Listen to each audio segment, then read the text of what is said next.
Hi అండి. So today topic వచ్చి Jean పియాజే cognitive development.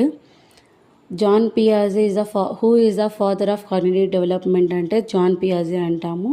So according to him teacher is a facilitator and so according to him children ఎప్పుడైతే ఇద్దరితో interact అవుతూ ఉంటారో ఆటోమేటిక్గా వాళ్ళ నాలెడ్జ్ అనేది గెయిన్ అవుతుంది అని చెప్పారు. ఈయన గురించి according to him the stages of cognitive development వచ్చి 4 stages: sensory motor stage, pre operational stage, concrete operational stage and formal operational stage. Sensory motor stage ఒక time period 0 to born to 2 years. ఈ కేసులో child learn through senses and actions and object కూడా పర్మనెంట్స్గా ఉంటుంది. Sensory motor stage born to 2 years.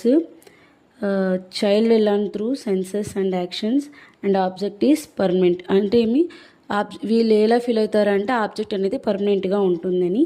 Next pre operational stage 2 years నుంచి 7 yearsకి.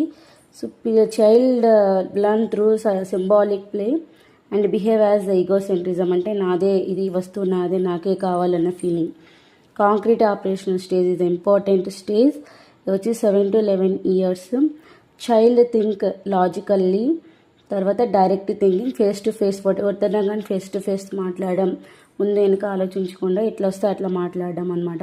Next formal operational stage వచ్చి +11 years.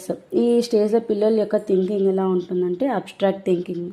So దీని గురించి clear information మీకు లాంగ్ వీడియోలో ఉంటుంది, ఒకసారి చూడండి. దీంట్లో ఉన్న మెయిన్ కీ కాన్సెప్ట్స్ ఏమంటే schema, assimilation, accommodation and equilibration. So దీనిలో మెయిన్ ఇవన్నీ దీంట్లో ఏం గుర్తుపెట్టుకోవాలంటే స్కీమా గుర్తుపెట్టుకోవాలి. స్కీమా అంటే already existing knowledge present in the brain అనమాట, ఎనీ హ్యూమన్ బాడీ. అసిమిలేషన్ అంటే ఎగ్జిస్టింగ్ నాలెడ్జ్ని మనం ఇంకొకలాగా ఇంప్లిమెంట్ చేస్తే అండ్ ఇంకొక కాన్సెప్ట్ మనం యాడ్ చేస్తే అది అసిమిలేషన్. అకామిడేషన్ ఏమంటే దాన్ని వేరేలాగా క్రియేట్ చేయడం, ఓకే, వేరేలాగా క్రియేట్ చేస్తే మాడిఫై చేసే అకామిడేషన్. ఈ రెండింటికి కలిపి ఉండేది బ్యాలెన్స్ చేసి, అంటే బిట్వీన్ ఈ రెండింటి మధ్య ఉండేది ఈక్విలైబ్రైజేషన్ అనమాట.